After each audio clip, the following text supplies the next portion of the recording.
mí o algo? Sí, aquí estamos. No, sí, tengo su información. Muy Em, bien. bueno, entonces buenas tardes a todos y gracias por reunirse nuevamente al webinar de las sesiones científicas de seguridad sanguínea. Aquí auspiciada y por Globo Healing, PAJO y el Grupo Cooperativo Iberoamericano de Medicina Transfusional. Tenemos el gusto hoy día de escuchar del doctor Salvador Ollonarte, quien es el director de Donantes Sevilla y presidente del comité organizador del Congreso CETSASIF. Y bueno, estamos ansiosos para escuchar sobre su charla y doctor, le dejo a usted presentarse y ya empezar. Gracias por reunirse. Muchas gracias, David. Es un placer para mí participar. Es la primera vez que participo en un webinar de este tipo. Y bueno, les quiero contar un poco esta tarde un tema en el cual yo he tenido que trabajar dentro de la Comisión Europea, dentro del Consejo Europeo, del Consejo de Europa, sobre un tema que, bueno, si me están viendo en la pantalla, es un poco qué impacto tienen los comportamientos de riesgo en la seguridad transfusional y muy específicamente, ahora voy a ir contando un poco todo esto, muy específicamente todo lo que sucede con los hombres que hacen sexo con hombres y todo lo que se ha derivado como consecuencia de bueno, pues esta actitud de riesgo. Como sabéis, y ya entro un poco más en el tema, como sabéis, pues los hombres que hacen sexo con hombres, no hablo de homosexualidad, hablo de los hombres que hacen sexo con hombres porque en principio pueden ser bisexuales y no entra el colectivo de mujeres homosexuales.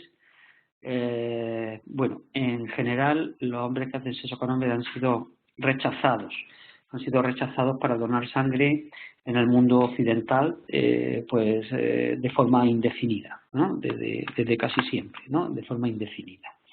Esto ha condicionado que a lo largo de estos años, pues los grupos activistas y bueno, pues se han sentido como una medida más de la discriminación, el hecho de que ellos no pudieran donar sangre. Es un poco imagen esta diapositiva. Bien. Ustedes saben que nosotros en Europa, sobre todo para las personas que somos miembros de la Comisión Europea, es decir, los que pertenecemos a la Europa comunitaria, nosotros nos regimos por una serie de directivas.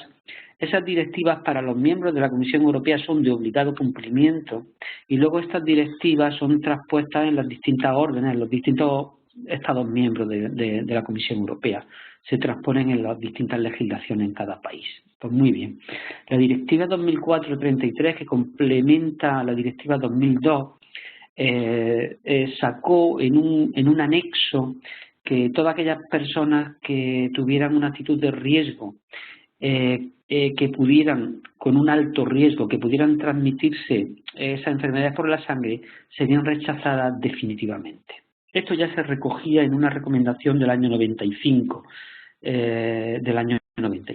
Bien, pero también es verdad que en esta misma directiva, en su anexo 3, habla de rechazo permanente cuando el comportamiento de riesgo, cuando el comportamiento sexual conlleva a un alto riesgo de adquirir una enfermedad que puede ser transmitida por la sangre. Y en la misma directiva se regulaba que el rechazo sería temporal en aquellos casos en los cuales se abandonara esa actitud de riesgo. Al cesar esa actitud de riesgo, por tanto, ese comportamiento de riesgo al cesar podría permitir que el rechazo fuera de tipo temporal. Esto planteó, por tanto, y el primer país en el cual se planteó esto fue Suecia, planteó una contradicción. Es decir, si una persona que tenía una actitud de riesgo cesaba en esa actitud de riesgo, por la propia definición que aparecía en esta directiva, que, como repito, de obligado cumplimiento, entonces ese rechazo no podría ser definitivo, sino temporal. Esto conllevó y entró en colisión con una directiva, con una resolución, que esto sí es una resolución del Consejo de Ministros de la Comisión Europea, en la cual se establecía, en esta resolución de 2008 se establecía que los establecimientos de sangre son los responsables de la calidad y de la seguridad de la sangre. Y lo que especificaba en el punto 4.1, que es lo que le estoy manifestando, es que no existe el derecho a donar, lo que sí existe es el derecho a respetar la seguridad del receptor. Esto es algo que también ha aparecido a nivel de jurisdicción, jurisprudencia, tanto en Canadá, en Australia, en algunos países donde cuando los grupos gay han planteado que era anticonstitucional o era contra la ley, contra natura, era contra la ley el hecho de negarles la donación de sangre, casi la mayoría de las disposiciones, la mayoría de las legislaciones, de las jurisdicciones, de la jurisprudencia que se ha sentado al respecto, es que prevalece, es decir, el que tiene derecho es el receptor, prevalece y tiene derecho a no ser, es decir, a salvaguardar su seguridad, ¿no? No existe el derecho a la donación de sangre. Bien. Ante esta situación que se planteó con el anexo 3, el anexo que he comentado de la última directiva, que es la que nos regula actualmente en toda Europa sobre el uso de la sangre y los controles y la regulación, la conservación, la extracción, todo lo que regula la sangre, se decidió, a raíz del planteamiento que hizo Suecia, se decidió formar un grupo de trabajo. En este grupo de trabajo para hacer una nueva recomendación. La última era la del 2008, que es la que os acabo de comentar, y hacer una recomendación para el Consejo de Ministros, el Comité de Ministros del Consejo de Europa. Entonces se creó este grupo, el TS057, para analizar el impacto que podría tener sobre el manejo de la donación de sangre y el manejo de los donantes de sangre, el impacto que podrían tener las actitudes de riesgo. Este fue el meeting de esta agencia, nos estuvimos reuniendo durante el año 2010, luego hicimos algunas teleconferencias y el objeto de este grupo, el TS057, en el contexto del Consejo de Europa, era establecer una nueva resolución. Participaron, como veis, toda una serie de estamentos, como puede ser la Comisión Europea, como puede ser la Agencia Europea del Medicamento, el ECDC, que es el CDC europeo, colaboraron también miembros de la FDA, de la Organización Mundial de la Salud, de la European Blood Alliance, etcétera, etcétera. Como veis, bueno, pues participaron dentro de una serie de países y participaron en una serie de estamentos.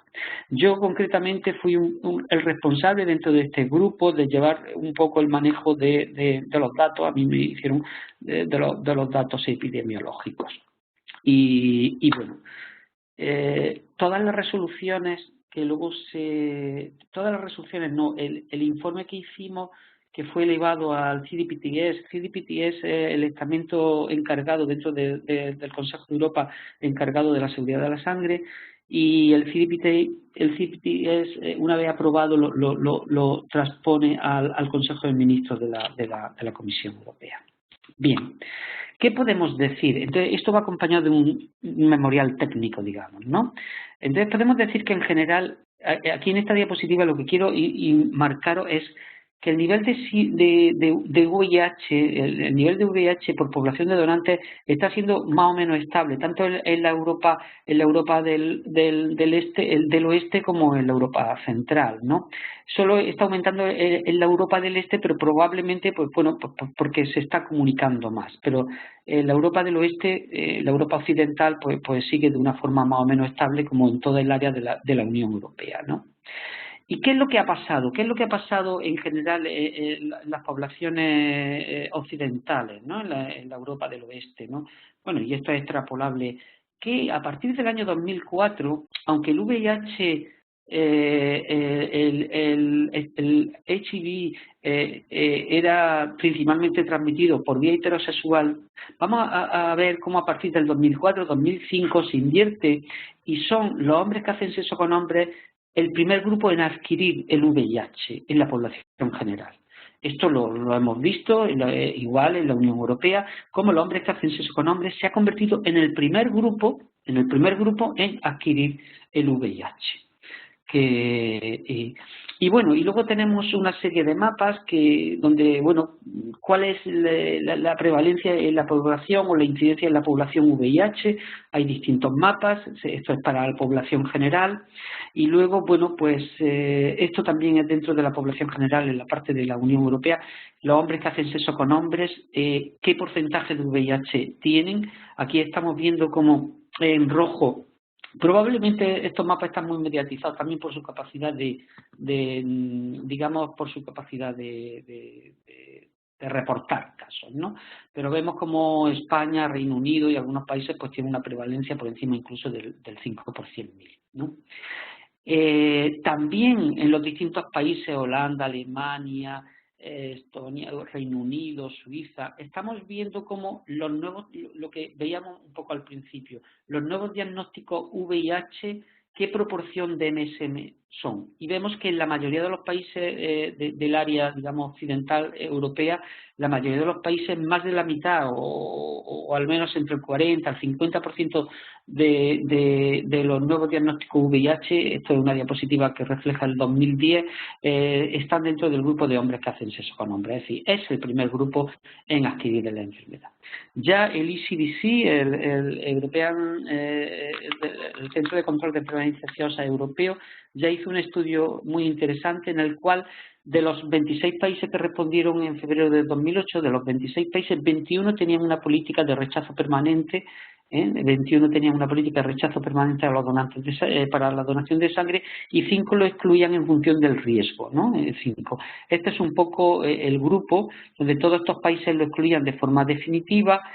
Italia y España no hacen una exclusión específica de los hombres que hacen sexo con hombres, no preguntamos específicamente, también en Latvia y en Rumanía, y luego algunos grupos, algunos países que nos respondieron, pero vemos que la gran mayoría de ellos en este momento rechazaban de forma permanente a los hombres que hacen sexo con hombres.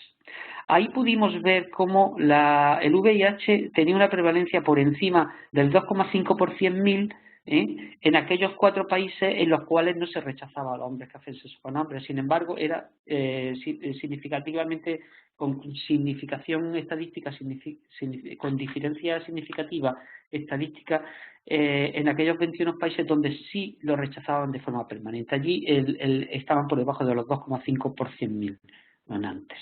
Es decir, que bueno, pues ponía esto en evidencia pues, claramente que aquellos países donde se preguntaba específicamente a los hombres si tenían relación con otros hombres y eran rechazados para la donación de sangre, pues su prevalencia era mucho más baja. Esto es una diapositiva de Benjamin donde para la European Blood Alliance, para la EBA, donde se ve como prácticamente casi todos los países, el panorama ha cambiado mucho, pero donde todos los países occidentales rechazaban de forma indefinida, el Reino Unido, Estados Unidos, Canadá, México, Alemania, Noruega, etcétera, etcétera, donde se rechaza indefinidamente a los hombres que hacen sexo con hombres. Y aquí en la segunda parte de la tabla, en la tabla 2, donde algunos países que habían reducido, pues Nueva Zelanda había reducido de 10 años a 5 el rechazo, Australia de 5 años a 12 meses, Sudáfrica de 5 años a 6 meses y así como Japón. ¿De acuerdo? Y en la tabla 3, Italia y España figuraban como países, además de Polonia, Rusia y la India, países donde no se preguntaba específicamente sobre la relación a los hombres, sobre esta relación.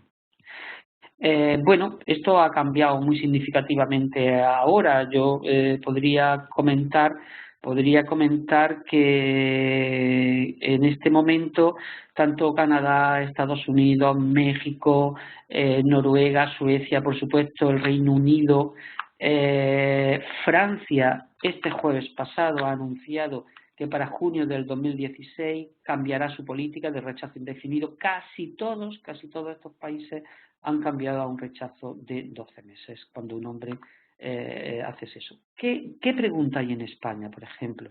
España somos 17 países, con lo cual no hay un cuestionario unificado.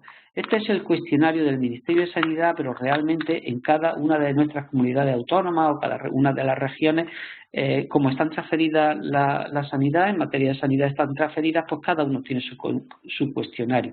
Pero lo que sí es verdad es que no se pregunta específicamente. Las preguntas son de este tipo. ¿Ha mantenido en los últimos meses relaciones sexuales, sexo vaginal, anal, bucal, con más de una persona diferente, alguna persona? Pero no se pregunta específicamente a los hombres si han tenido sexo con otro hombre.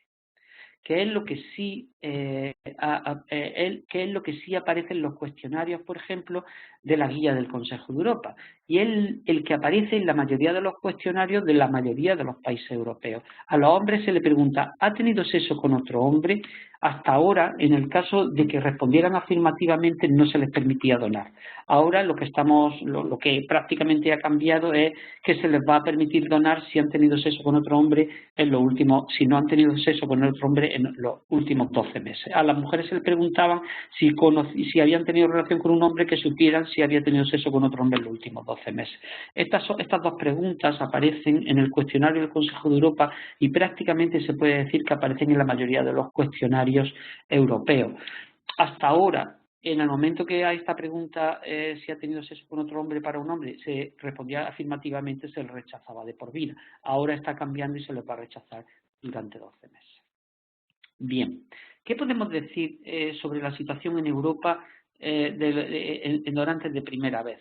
Aquí estamos viendo como España, bueno, pues es uno de los países, junto con otros, donde la prevalencia en donantes es alta, y sobre todo, más peligroso todavía, como en los donantes repetidores, bueno, pues la prevalencia también, tanto en Italia como en España, esta prevalencia es muy alta. Estos son los países, digamos, que participamos en el en este grupo, en el TS057, y aquí podemos ver muy rápidamente cómo la prevalencia en donantes nuevos por 100.000, como siempre, pues es mucho más alta. En Grecia, probablemente los datos de Grecia no están muy contrastados, probablemente porque es un porcentaje elevadísimo. Probablemente mandaron resultados no tenemos muy claro que estos resultados fueran confirmados con técnicas específicas. Pero vemos como Italia y España, aquellos dos países que no preguntan específicamente a los hombres si hacen sexo con otro hombre, tienen una prevalencia mucho más alta que el resto de los países que participaron. E igual incidencia en donantes repetidores, especialmente Grecia, Italia y España. Esto, nosotros hemos podido aplicar unos test que son interesantes, porque son test el test de McKinsey es un test que lo que nos enseña son tendencias, y hemos podido analizar. Todos estos son documentos donde los distintos países han ido aportando su prevalencia e incidencia según donantes de primera vez o donantes repetidores, y así el test de McKinsey no habla de tendencias. Bien, esto nos permite, y solo voy a mostrar la tendencia del VIH, que es el marcador, y estamos viendo cómo en este periodo 2001-2008 la tendencia en donantes repetidores en Grecia y en España iba en aumento, y la tendencia en donantes nuevos, la prevalencia en donantes nuevos, la tendencia era de aumento también en Italia, Holanda, y de disminución en Francia y Suecia. Es un test que tradicionalmente se está aplicando porque lo que te marca son tendencias seguidas en varios puntos. Y esto es un poco lo que os quiero plantear.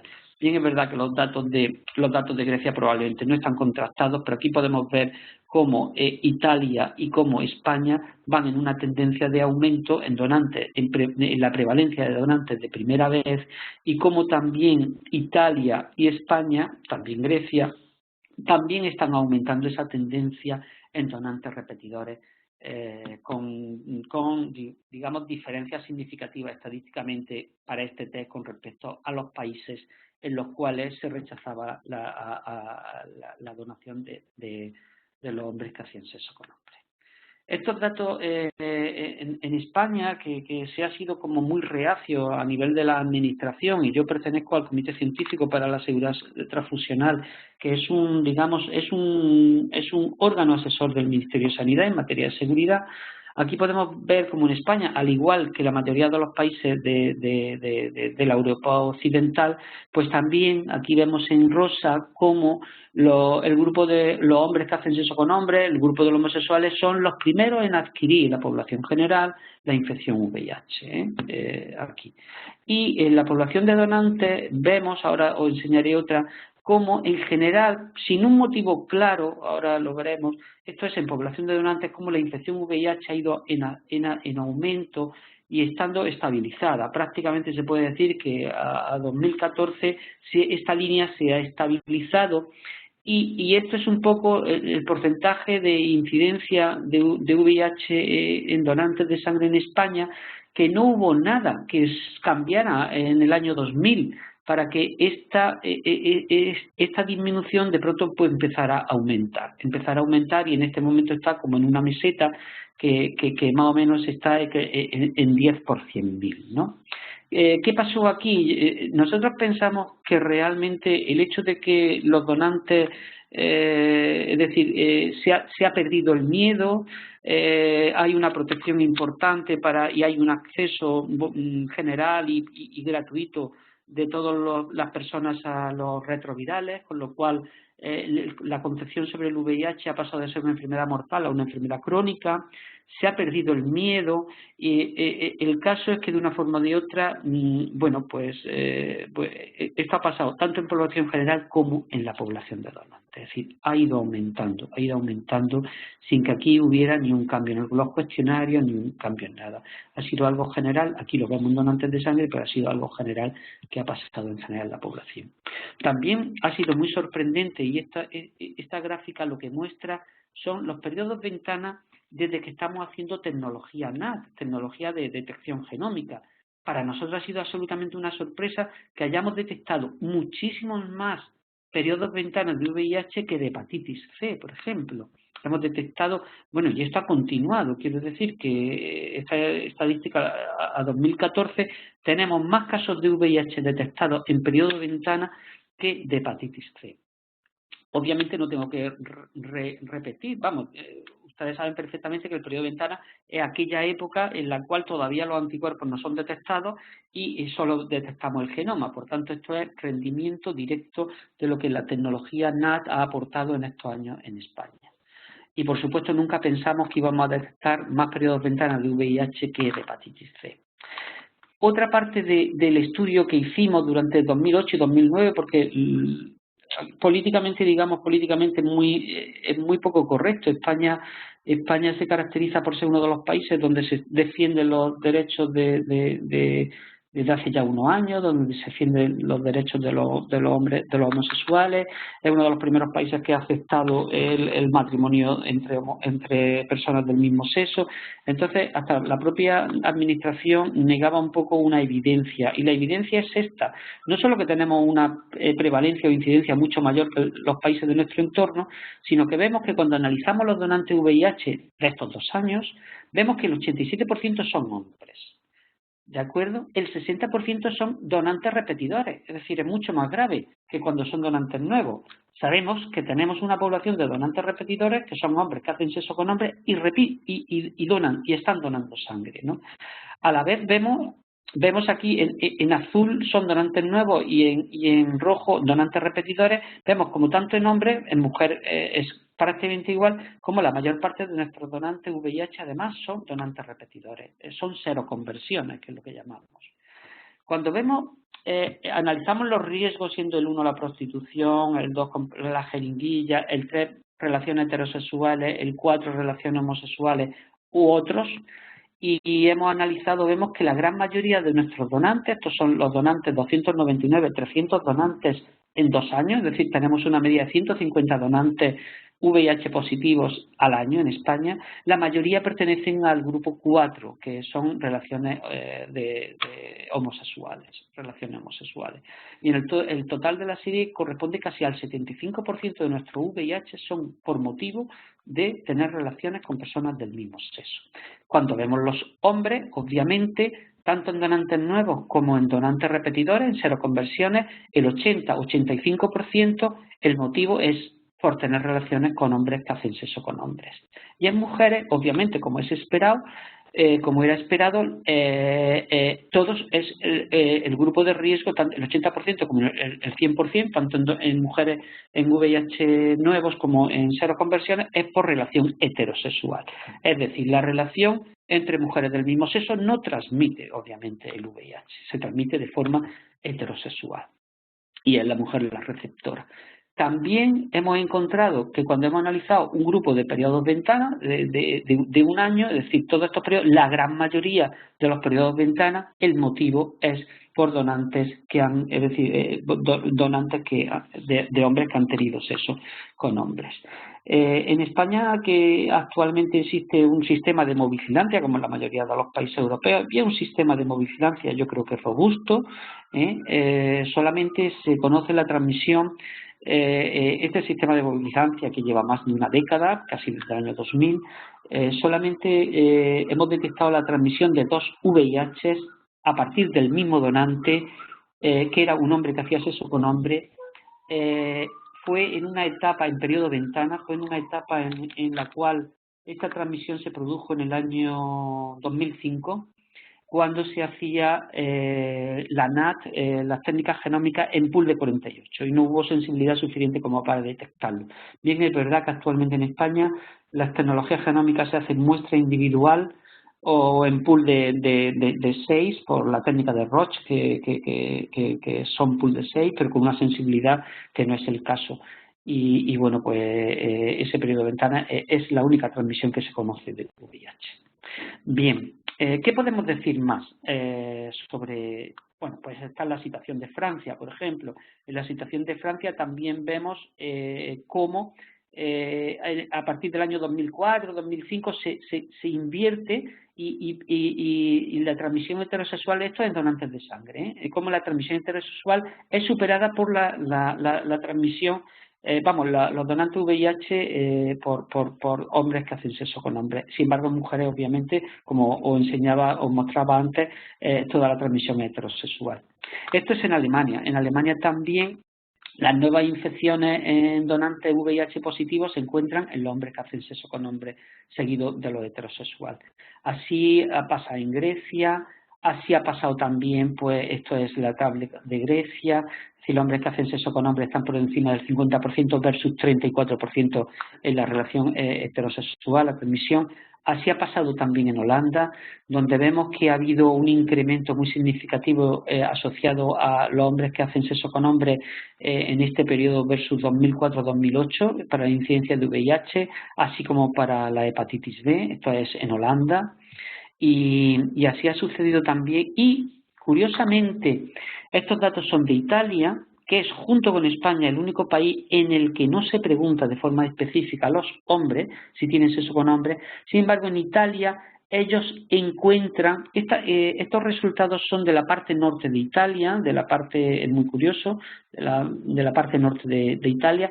Ellos encuentran en verde, lo podemos ver en verde, que la relación heterosexual es más prevalente que esta que está aquí en amarillo, que es la relación homosexual. Curiosamente, Italia, que es el único país junto con Europa, junto con España, que no pregunta específicamente, ellos encuentran que la relación heterosexual es más prevalente que la homosexual y, por tanto, ellos dicen que no necesitan modificar sus cuestionarios. Esto pertenece, como vemos, por tanto, la proporción de hombres que hacen sexo con hombres en los donantes de sangre VIH. En azul tenemos aquellos países que preguntan y España e Italia aquellos países que no preguntan, y vemos que en todos, obviamente, para distintos periodos y para distintos años, por encima del 50% casi,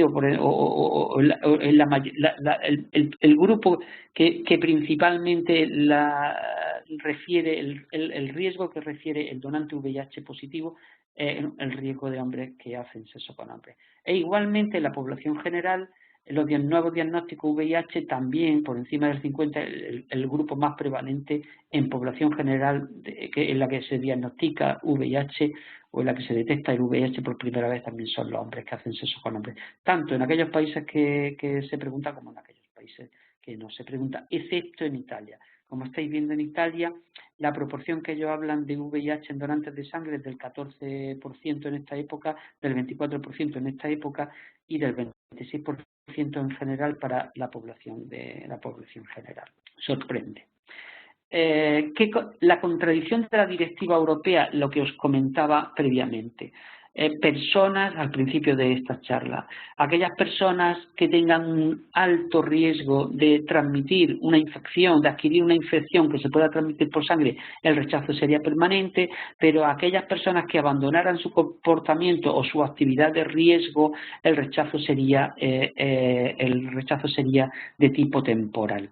Y entonces, bueno, pues en Europa se planteó que se requería una interpretación única a esta directiva 2004, a esta anexo de la directiva, tanto por el Consejo de Europa como por la Agencia Europea del Medicamento. No debería haber tampoco discrepancia entre la seguridad tanto para el plasma usado para transfusión o para el plasma enviado a la industria para la obtención de hemoderivados. Tampoco se defendían los derechos a donar en la resolución de 2008, era lo que os comentaba, que la resolución de 2008 del Consejo de Ministros, del Comité de Ministros en 2008 dijo que no existía el derecho a donar, lo que existía era el derecho a prevalecer la seguridad del receptor, y Suecia es la que cuestionó al Consejo de Europa como al EDQM el que, bueno, pues entraba en contradicción a raíz de la publicación de la directiva de 2004.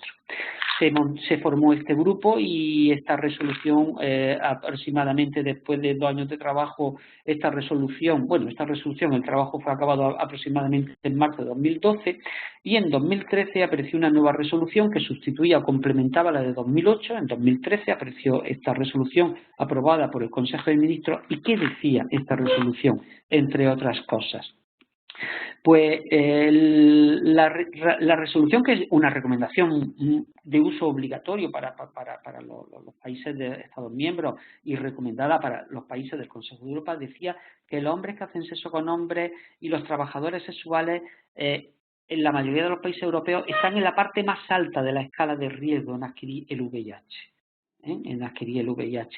El VIH, que es una enfermedad adquirida sexualmente y que, por supuesto, tiene una alta capacidad de ser transmitida por la sangre.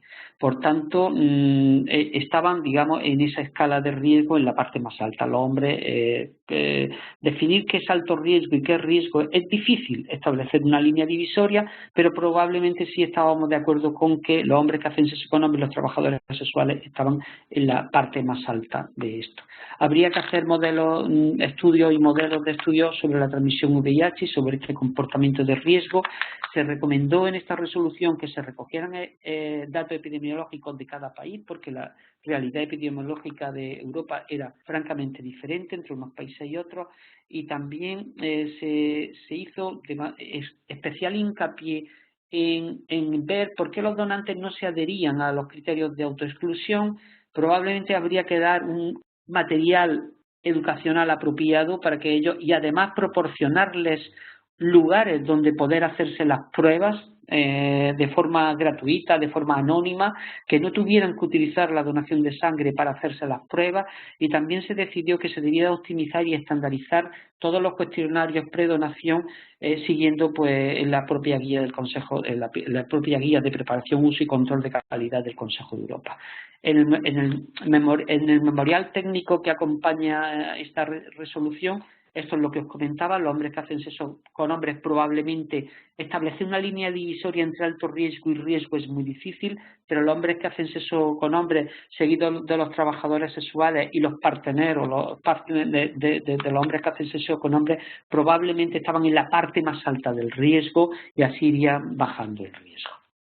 Bien, ¿qué sabemos además? Probablemente la población de hombres que hacen sexo con hombres, pues esto es muy relativo, no tenemos grandes estadísticas, pero probablemente un 5% de la población puede estar de los hombres que hacen sexo con hombres. Incluso se llega a decir que puede ser hasta el doble de lo que esto significa. Y también la infección HIV en los hombres que hacen sexo con hombres es altamente prevalente. Fijaros que en Francia entre el 13 y el 17% de los hombres que hacen sexo con hombres pueden tener VIH, en Holanda un 5%, en Suecia un 5%, e incluso se piensa que esto es un poco como la punta de un iceberg, ¿no? De un iceberg, quiero decir, probablemente hay mucho más. ¿Qué sabemos también? Hay un estudio muy interesante en Alemania, que este estudio del Cabasti, es una encuesta que ha seguido haciéndose, donde se considera que casi el 50% de los MSM viven en pareja, pero que un alto porcentaje de ellos tiene una relación abierta. Viven en pareja, pero tienen relación abierta. Y aquí, en esta parte, vemos como un porcentaje muy alto llegan a tener hasta 2-5 relaciones diferentes al año, 6-10, es decir, es un alto porcentaje. En Francia, por ejemplo, se considera que casi el 75% de los hombres que hacen sexo con hombres tienen múltiples parejas. Nosotros en España hicimos un pequeño estudio que solo duró un mes, y yo puedo decir, porque lo hicimos en un área de Andalucía, en el sur de España, que bueno, a los pocos días de empezar decidimos preguntarle a los hombres si tenían relación con otro hombre. Simplemente por haberlo hecho esto, tuvimos unas enormes protestas, desde los políticos hasta, bueno, pues los grupos activos gay iban a las colectas de sangre con pancartas. Y bueno, lo que os quiero decir que simplemente en este mes le preguntamos a cerca de 2.000 hombres, y ya encontramos que respondieron, en donantes nuevos, respondieron que sí el 2,73%, y en donantes repetidores respondieron que sí el 1,3%, es decir, que casi el 1,3%, y probablemente no respondieron todos a la verdad. Es decir, que sabemos que tenemos casi un 1,5% de donantes que, bueno, pues que hacen sexo con hombres. Este es un modelo muy curioso que lo voy a pasar muy rápido, pero solamente quiero comentaros que la relación de los hombres que tienen sexo con hombres probablemente se comportaría de una forma heterogénea, con un modelo de transmisión heterogéneo. Eso, acompañado al tipo de los contactos heterosexuales o contactos MSM, son francamente diferentes. Y sobre todo por el número de compañeros sexuales que tienen al cabo del año, y esto podría condicionar que la expansión de una enfermedad digamos desconocida, la expansión mediante en la población heterosexual versus la expansión de esa enfermedad desconocida en la población de hombres que hacen sexo con hombres, tendría un comportamiento francamente distinto. Es decir, probablemente si a los hombres que hacen sexo con hombres nosotros no les permitiéramos donar durante un tiempo adecuado, es decir, probablemente tendría muy poco impacto en la transmisión. Es decir, si una persona que hace sexo con hombres le decimos no puede donar en 6 meses, pues probablemente no tendría ningún impacto sobre la seguridad. Sin embargo, sí podría tener impacto sobre una enfermedad emergente desconocida por ese distinto comportamiento que explicaba. Esto fue un modelo muy interesante del Instituto Paul Ehrlich, que presentaron sobre el distinto comportamiento de expansión de la infección. ¿Qué más podemos decir? Fijaros, por ejemplo, en el Reino Unido, con 18 VIH en 2,6 millones de donaciones, tienen una incidencia de 0,7 por 100.000 donaciones, ¿no? En Australia, 6 VIH en 2,4 millones de 0,3 por 100.000. España está ahora mismo aproximadamente en 10 por 100.000. Es decir, tenemos aproximadamente en 1.700.000 donaciones, tenemos 150 donantes VIH positivos. Es para que veamos las diferencias tan importantes. Esto que se reevaluó el periodo 2005-2007 en Inglaterra, fueron estudios que se hicieron previos a cuando ellos en noviembre de hace 2 años decidieron cambiar, y del rechazo definitivo pasaron a un rechazo temporal de 12 meses. Después de ir. También Estados Unidos, en un momento determinado, ya hace unos años, esto data no recuerdo ahora mismo, esto es de hace 6 o 7 años, ya se planteaba que la política, es decir, necesitaban plantearse que la política de rechazo definitivo de los hombres que hacían sexo con hombres había que modificarla, ¿no? Y bueno, pues el Registro Federal empezó a plantear que tenían que hacer una serie de estudios. En Francia igualmente también, sobre todo por parte de Pilonet, se han hecho unos estudios muy interesantes. Ellos, basándose en el riesgo residual, basándose en el periodo ventana, ellos tienen un riesgo que es 1 de cada 2,5 millones de donaciones aproximadamente, el riesgo residual para su prevalencia en este periodo 2006-2008, y plantearon si en un momento determinado ellos rechazaran, es decir, en vez de un rechazo definitivo, lo rechazaran 12 meses, planteaban dos escenarios. El mejor escenario tendrían un riesgo de 1 de cada 3 millones, en el peor escenario tendrían un riesgo de 1 de cada 600.000 donaciones, que es muy parecido al riesgo que tenemos en este momento. Como os decía al principio, al principio os comentaba, este viernes pasado Francia ha decidido, o su ministra de Salud acaba de comunicar que para junio de 2016 ellos cambian el rechazo definitivo a un rechazo de 12 meses para los hombres que hacen sexo con hombres. Esto es el estudio que os comentaba previamente, en el que se basó el Reino Unido para luego cambiar al rechazo de 12 meses, y esta es la situación que os decía que hay en España. Decía, a diferencia del Reino Unido con 0,7 por 100.000 o 0,3 por 100.000 en Australia, España tiene como 30 veces más, tiene una incidencia de donantes VIH positivos detectados en nuestras donaciones de sangre. Realmente, ¿qué pasa? Que por mucho que hagamos una serie de preguntas, realmente no tenemos una pregunta con alta sensibilidad. Preguntamos de forma indirecta si tienen relaciones de riesgo, heterosexuales, homosexuales, con protección, sin protección, pero realmente la pregunta no vale. No vale porque tenemos una prevalencia, como vemos, hasta 30 veces superior que. Esto es el rendimiento que hemos observado de detección de periodos de ventana con toda la tecnología genómica, y aquí estamos viendo cómo hemos detectado, era impensable que detectáramos muchos más casos de VIH que de hepatitis C. Hemos llegado a detectar 1 de cada 330.000 donaciones de sangre tenía un periodo de ventana de VIH, por 1 de cada 500 y pico mil de hepatitis B. Bien sabemos que el virus más prevalente y que más se transmite es el de la hepatitis B, ya eso lo sabemos, ¿de acuerdo? Este dato de aquí abajo es lo que llamamos OBI, que son las hepatitis B ocultas, que no es el tema, pero bueno, este es el número de donaciones. Estos datos son muy parecidos actualmente, continuamos, y es muy paradójico porque esto es el riesgo residual de VIH o de hepatitis C. Fijaros, en el año 97-99, cuando hicimos el primer estudio de riesgo, encontramos que el riesgo residual en este periodo era solo un área, era una época en que solo hacíamos serología, no hacíamos técnicas genómicas. El riesgo era 1 de cada 500.000 bolsas de donaciones podía transmitir, y en hepatitis C el riesgo teórico era 1 de cada 150.000. El trienio posterior volvimos a hacer un estudio de riesgo basado en el periodo de ventana, el mismo estudio que se hizo en Reibar, el del grupo del RED americano, el Reibar se publicó en el 96 en New England, y teníamos un riesgo muy parecido. Aquí vemos cómo, y fijaros cómo en la época NAT, ya haciendo NAT, en este periodo 2004-2005, haciendo serología más técnicas genómicas, el riesgo era mayor, a pesar de estar gastándonos tanto dinero en hacer técnicas genómicas. Fijaros que era por eso como a partir del año 2000 empezó a aumentar el número de casos incidentes de VIH en donantes de sangre, como el riesgo incluso era mayor que en las épocas casi serológicas, a pesar de aplicar NAT. Y como, sin embargo, en la hepatitis C, el riesgo de hepatitis C ha ido disminuyendo porque, pues prácticamente todos los casos de periodo de ventana de hepatitis C, el periodo de ventana se ha cerrado tanto que realmente el riesgo en este momento está en 1 de cada 5 o 6 millones, mientras que el riesgo de VIH está en torno a 1 de cada 600.000 en este momento a 2014. Una postura común de rechazo en los hombres que hacen sexo con hombres era necesaria. Esta era una de las peticiones que se pedía.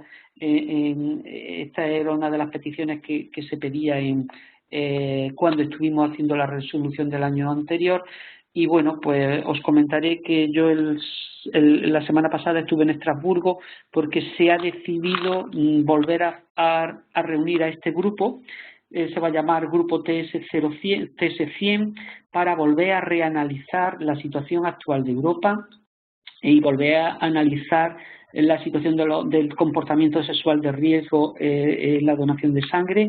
Hemos tenido nuestra primera reunión el viernes de la semana pasada.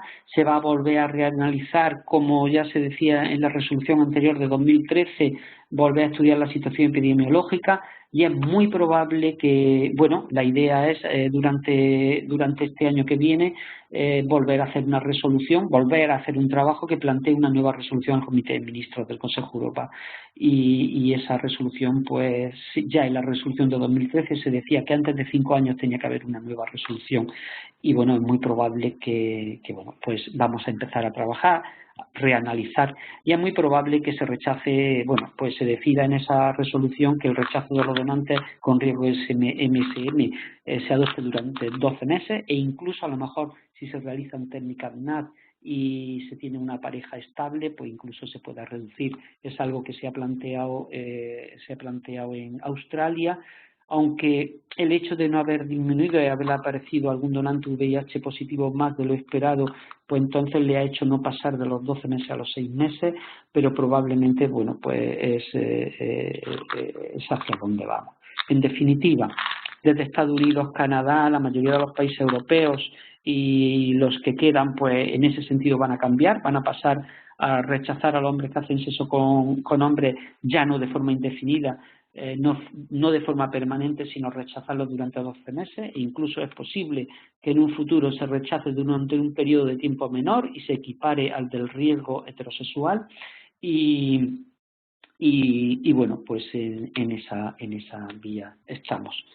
Y con esto pues era lo que os quería transmitir un poco, ¿no?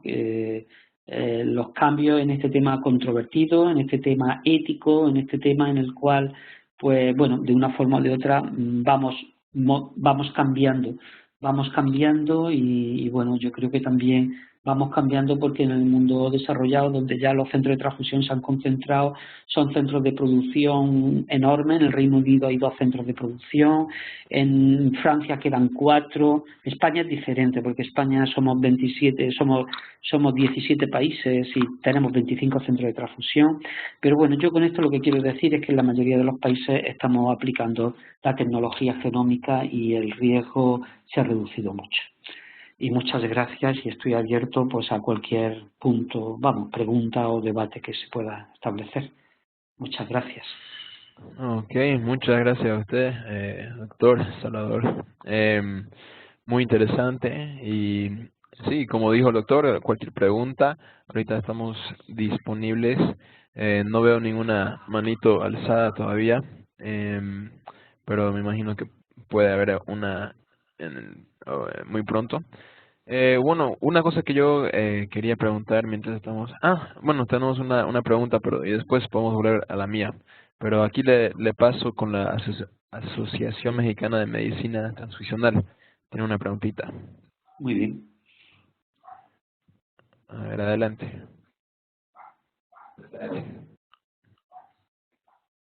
Hola, ¿se escucha de la Asociación Mexicana? Sí, pase por favor, adelante.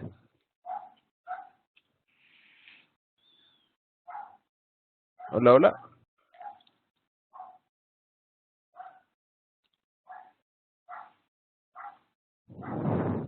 La Asociación Mexicana de Medicina. Ahora sí. Sí.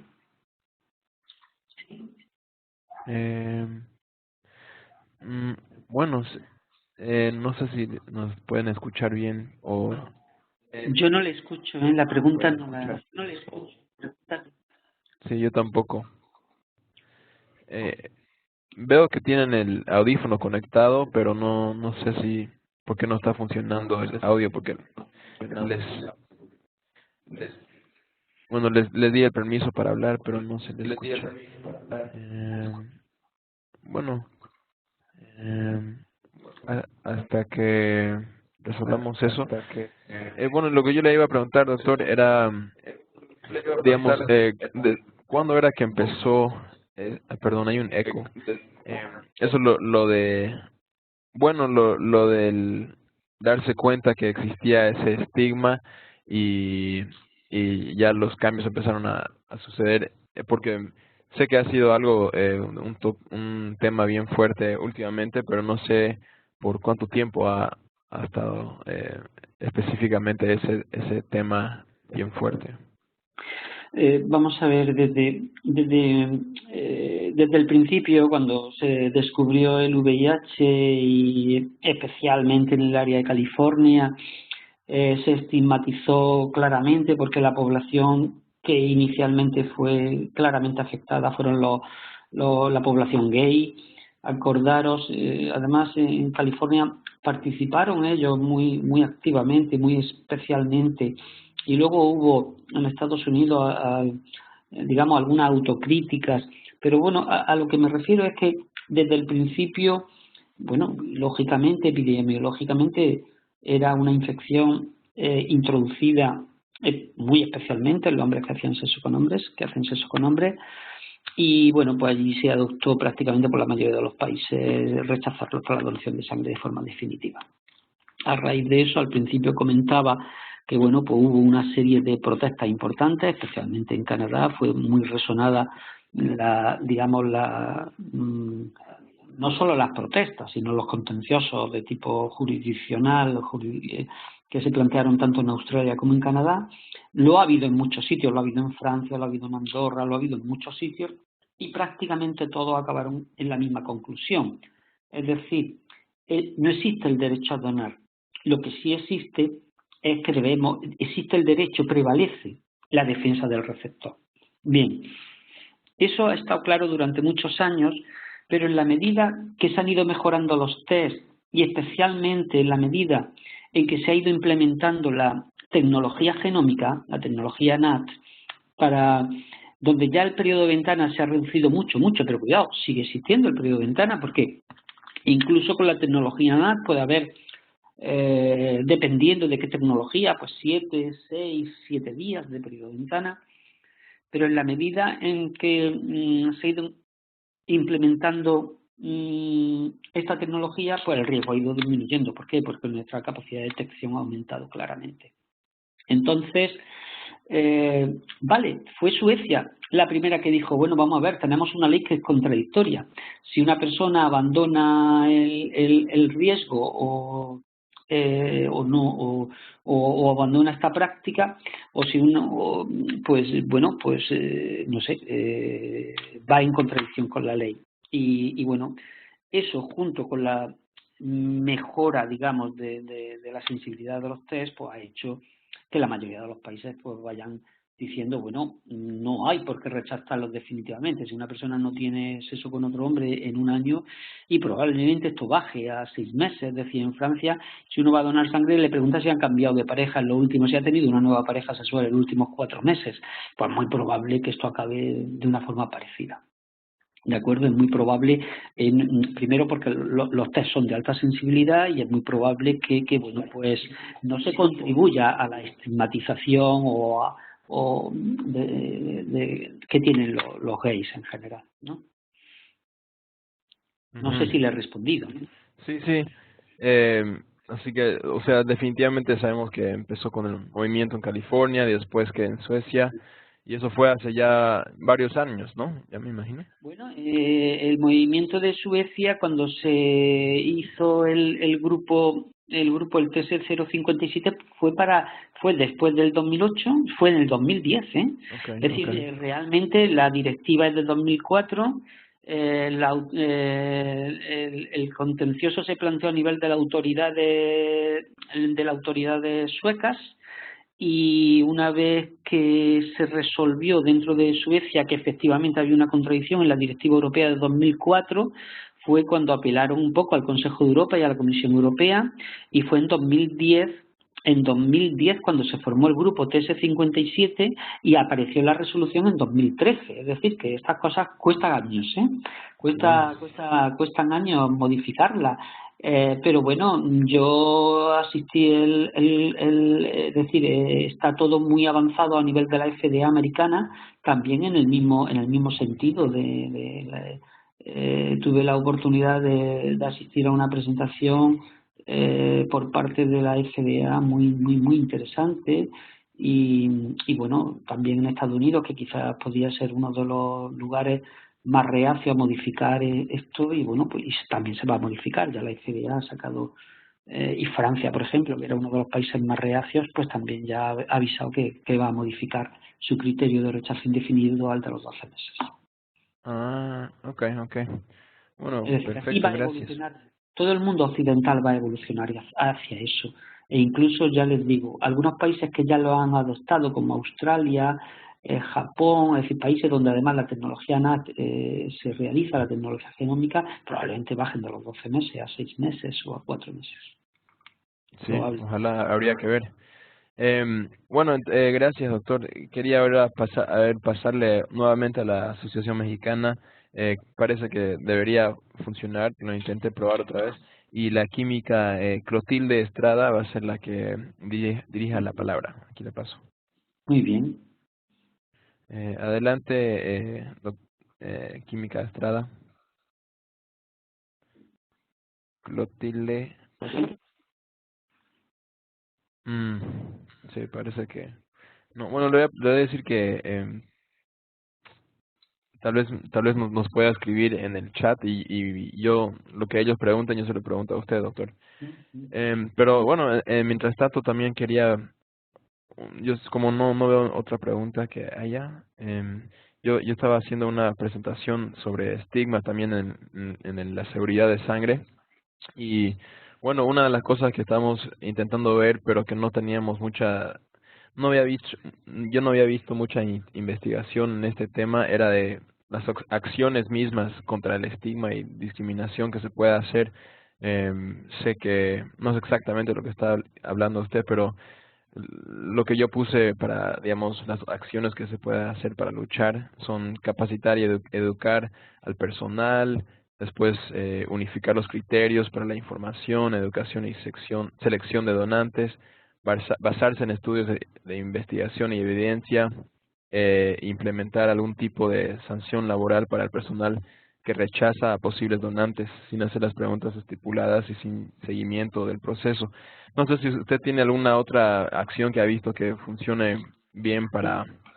La propia resolución de 2013 hizo hincapié y uno de los grupos, de las tres partes importantes en el grupo TS057, yo me dediqué a recoger datos epidemiológicos, pero hubo otro grupo se dedicó específicamente a recoger material educacional.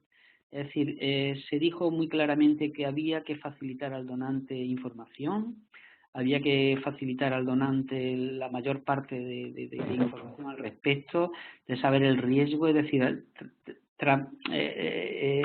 inducirle al donante de que la sangre tiene que ser segura, que es y también, además de material educacional, porque muchas veces, lo que no hemos dado cuenta es que muchas veces las personas no tienen percepción del riesgo, ¿no? Yo, por lo menos en mi experiencia personal, que llevo 25 años atendiendo a donantes VIH y preguntándole por qué ha donado y tal, muchas veces no tienen percepción del riesgo.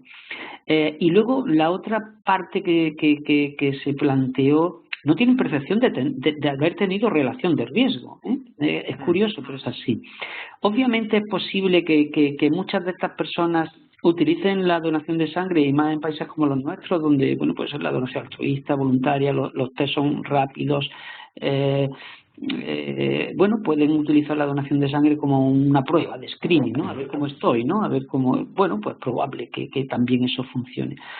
También se hizo mucho hincapié en que había que facilitar a las personas el acceso gratuito, el acceso directo. Eso está aquí.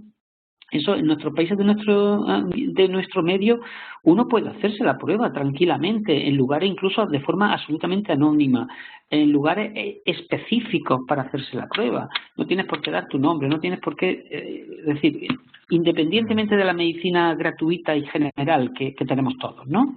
En sitios específicos, hay consultas específicas para ello, hay consultas específicamente, consultas para enfermedades de transmisión sexual, ¿no? Específicas para ello. Puede acudir cualquier persona e incluso de forma anónima y facilitar el hacer las pruebas. Ambas cosas sería muy importante. ¿Para qué? Para que no se utilizara la donación de sangre.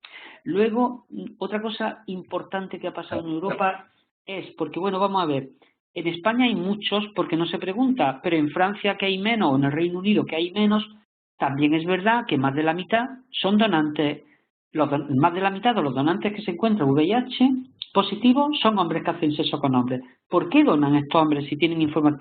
Bueno, probablemente también había un componente de rebelión consideraban que estaban estigmatizados, consideraban que estaban discriminados. Y entonces, como medida de protesta, pues ellos donaban sangre porque no estaban de acuerdo con esa. Entonces, el hecho de permitirles donar con unos márgenes de seguridad, pues bueno, pues podía hacer que la compliance, ¿no? La compliance aumentara, ¿no? La compliance a los cuestionarios de autoexclusión para aumentar en estos donantes. ¿De acuerdo? Lo que pasa en España claramente es que la pregunta no tiene sensibilidad y no hay preguntas. Si en Europa se lograra llegar a un cuestionario único, igual que la directiva europea es de obligado cumplimiento, pero el cuestionario está en las guías del Consejo de Europa. El Consejo de Europa no es de obligado cumplimiento, son recomendaciones, ¿vale? Pero si se llegara a un cuestionario único, pues se facilitaría mucho, pero bueno, pero también es verdad que la realidad europea es muy diferente, la epidemiología es muy diferente y difícilmente se va a llegar no lo sé, a un cuestionario único. Te lo pueden recomendar, pero cada país miembro va a hacer lo que vea. Pero vamos, el problema básicamente está en Italia y en Italia y en España, ¿no? Sí. Okay. Estoy escribiendo, perdón, porque es muy interesante. Sí, así que es casi irónico, ¿no? Que en cuanto más permiso demos, o sea, mejor sea la póliza con gente, o sea, hombres que tienen sexo con hombres, menos rebelión va a haber y va a haber menos peligro al darles más permiso, o sea, más. Sí, probablemente en estos países cuando entrevistan a los donantes, ¿y usted por qué ha donado? Gran parte de ello es porque se revelan porque lo ven como una medida discriminatoria. Exacto. Es decir, definitivamente no se puede donar sangre, pues lo ven como una medida discriminatoria. No cabe la menor duda que rechazar a una persona durante 12 meses sigue siendo una medida que dice, bueno, pues el hombre la persona que tiene condición de, pues bueno, pues no sé, que se va a abogar por la abstinencia, es decir, realmente la medida, pero bueno, son medidas transitorias porque también en muchos países de estos el simple hecho de tener una nueva pareja sexual o cambiar de pareja, pues no te permiten donar en 4 o en 6 meses, dependiendo de los países. Bueno, de una forma o de otra, pues se va, digamos, a equiparar, igualar el rechazo homosexual y el heterosexual, ¿no? Y entonces pues no habría un criterio, digamos, de discriminación en ese sentido. Exacto. Probablemente habría una mayor compliance, ¿no? Con los cuestionarios, ¿no? Habría un mayor cumplimiento, ¿no? Sí, eso es lo que me imagino también. Y bueno, último, sí. Perdón. La Asociación Mexicana logró escribir la preguntita y la voy a hacer para que, o sea, ya pasamos de tiempo, pero tal vez rápidamente pueda responder. Y en el video de YouTube la gente que puede escuchar, digamos, los que tengan más tiempo. Pero dice la Asociación Mexicana de Medicina Transfusional: felicidades al doctor Ollonarte, muy interesante y educativa exposición. Mi comentario es que México ya ha cambiado la ley para el diferimiento de donadores, hombres que tienen sexo con hombres, 12 meses, pero no se ha implementado ninguna técnica del tipo del NAT. Habría que transferir la responsabilidad de la seguridad del receptor a los donadores para sensibilizarlos y que ellos mismos se excluyan cuando tienen prácticas de riesgo. Vamos a ver, las técnicas que actualmente utilizamos, aunque no se realice una técnica NAT, las técnicas que actualmente de serología, las técnicas de anticuerpos, de detección de anticuerpos, cubren más que de sobra el periodo de ventana. El periodo de ventana con una técnica de tercera generación de anticuerpos pues puede estar en 20 días, 21 días, ¿no? E incluso en este momento, vamos a ver, en este momento la mayoría estamos haciendo antígeno P24, además del anticuerpo, con lo cual realmente incluso se ha reducido a 11 días el periodo de ventana. Por tanto, hay una seguridad importante. Quiero decir, hay una seguridad más que de sobra. Yo sé que México cambió hace ya unos meses y también Argentina cambiaron a 12 meses el rechazo, ¿no? Entonces, bueno, aunque no se hagan técnicas NAT, técnicas genómicas, yo creo que, bueno, pues es suficiente, ¿no? Es una suficiente garantía.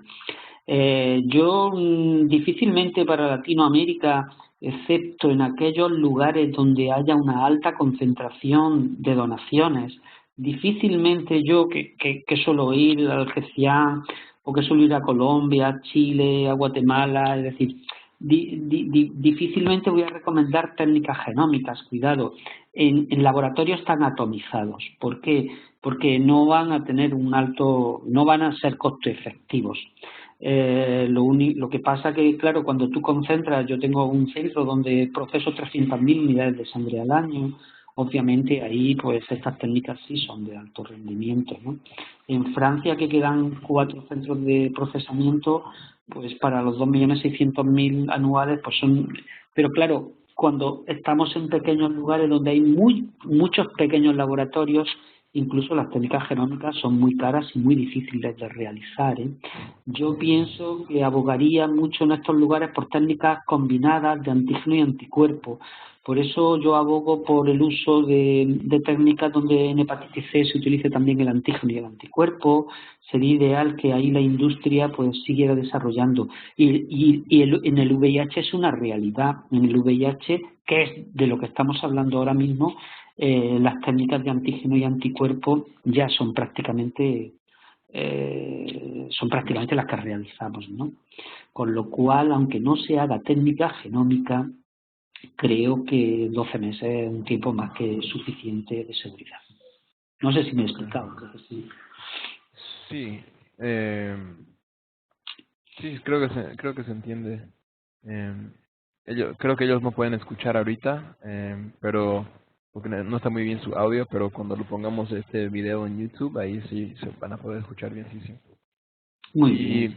Bueno, con esto terminamos, yo creo, doctor, porque ya pasamos el tiempo, pero tal vez voy a mandar el link con el video al YouTube a todos, y también, si quiere, puedo mandar su correo electrónico de usted y tal vez su PowerPoint, si está dispuesto a compartir eso. Sí, yo le enviaré, David, le enviaré mi correo electrónico. Bueno, mi correo electrónico lo tiene, con lo cual yo le enviaré y le enviaré la presentación, si le parece, ¿no? El Ok, PowerPoint. perfecto. Sí, estaría muy bien, y después yo lo mando ya hoy día o mañana. Sí, yo se lo envío todo. ¿De Ok, acuerdo? bueno, perfecto, doctor. Salvador Ollonarte, muchas gracias nuevamente. Y muy educativo, y se nota que a la gente le gustó también. Y bueno, gracias y todo lo mejor. Gracias a todos, gracias a ustedes, gracias por la oportunidad y bueno, pues podéis contar conmigo para repetir incluso estas charlas si lo veis oportuno o hablar del rendimiento NAT y de lo que opino yo sobre todo la tecnología NAT aplicada a Latinoamérica, que es de algo de lo que yo, bueno, pues a veces he hablado, ¿no? Y bueno, pues os puedo dar mi opinión. Perfecto, porque ahí, así definitivamente hay la posibilidad de que le hablemos entonces nuevamente en el futuro. Muy Le bien. avisamos. Muchas Gracias. gracias, de verdad. A todos, muchas gracias y buenas A tardes. usted. Chao, chao. Adiós.